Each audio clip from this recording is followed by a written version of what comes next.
उसके बाद ये कंप्यूट है, the most important service which is provided by Amazon. ठीक है, इसके अंदर आपको मिलेंगे अमेज़ॉन EC2। ठीक है, तो इसके लिए मुझे इस पर जाना ज़रूरी है। EC2 चूँकि इसमें आप वर्चुअल सर्वर्स बिल्ड कर सकते हैं क्लाउड के ऊपर रहते हुए, and that is free in a limit. ये आपका इलास्टिक कंप्यूट क्लाउड, ठीक है, अमेज़ॉन EC2 ये वेब सर्विस है। ठीक है, आपको क्या प्रोवाइड करती है? सिक्योर, ठीक है, resizable compute capacity in the cloud. ठीक है, आपकी मर्जी है, आप उसका साइज इंक्रीज डिक्रीज करवा सकते हैं। ठीक है, अब इसमें होता क्या है बेसिकली, इसमें आपके पास जो है ना 400 के करीब इंस्टांसेस हैं हर बिजनेस नीड को पूरा करने के लिए।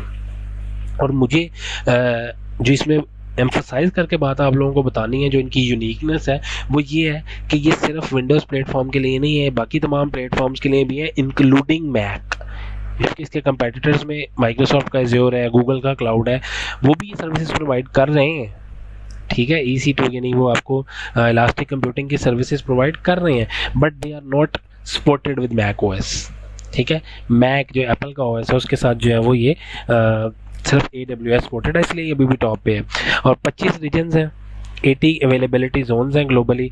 इस पर मैं यहाँ भी बात नहीं करूँगा, क्योंकि मैं जब ये आपको सर्विसेज और प्रोडक्ट्स बता लूँगा तो नेक्स्ट चीज़ मेरे पास इसकी जो ग्लोबल इंफ्रास्ट्रक्चर है वही है, उसके अंदर मैं आपको बताऊँगा कि कितने रीजन्स मौजूद हैं इसके और कहाँ कहाँ उनकी जो अवेलेबिलिटी जोन्स हैं वो हैं। ठीक है, एजीज उनको बोलते हैं, तो वहाँ पर मैं उसकी बात करूँगा। और उसके बाद आपकी अपनी चॉइस है कि आप इंटेल, AMD या ARM बेस्ड प्रोसेसर्स जो भी आप इस्तेमाल करना चाहें, जो भी आपकी डिमांड हो वो आपको मिल सकते हैं। ठीक है, ये आपके अपने ऊपर डिपेंड करता है। तो ये कंप्यूटर में सबसे पहले EC2 थी, उसके बाद इसकी ऑटो स्केलिंग है। ठीक है, क्योंकि सर्विसेज ऑन डिमांड है ना, जितनी आप डिमांड करेंगे उसके अकॉर्डिंगली आपको जो है वो E2C की ऑटो स्केलिंग में सर्विस मिल जाएगी। फिर लाइट सेल है, ये आपके जितने भी वर्चुअल प्राइवेट सर्वर्स हैं जो आप क्रिएट करते हैं और कॉन्फ़िगर करते हैं उनको मैनेज करने में आपकी हेल्प आउट करती है, आपकी मदद करती है। ठीक है, इसी तरह AWS ऐप रनर है। ठीक है, आपकी जितनी भी कस्टमाइज्ड ऐप्स हैं, ठीक है, उनको आप जो है यहाँ पर क्रिएट कर सकते हैं, बिल्ड कर सकते हैं। ठीक है, वहीं पर उनको चला के उनके आउटपुट्स देख सकते हैं और ये देख सकते हैं कि वो किस स्केल पे आपको क्या रिस्पॉन्स प्रोवाइड कर रही है। ठीक है, तो ये ऐप रनर की सर्विस भी जो है ये दैट इज़ वेरी यूजेबल। मैं आपको दिखा देता हूँ इसका भी स्ट्रक्चर थोड़ा सा। लेकिन ये सर्विसेज जितने भी हम दिखा रहे हैं ना, इनको मैनेज करना हमारी जिम्मेदारी नहीं है, इनको मैनेज करना अमेज़ॉन की जिम्मेदारी है। ठीक है, और ये अमेज़ॉन की तरफ से मैनेज की जा रही है। इनकी सिक्योरिटी, इनकी जो बैकअप की जिम्मेदारी है, वो हर चीज़ अमेज़ॉन की है। हमारे लिए क्या बेनिफिट, हम इनकी तरफ क्यों जाते हैं? सिर्फ इसलिए जाते हैं कि इनको इस्तेमाल करना आसान है, ये सिक्योर है, हमें कोई बैकअप लेने की जिम्मेदारी नहीं होती, अमेज़ॉन की जिम्मेदारी होती है।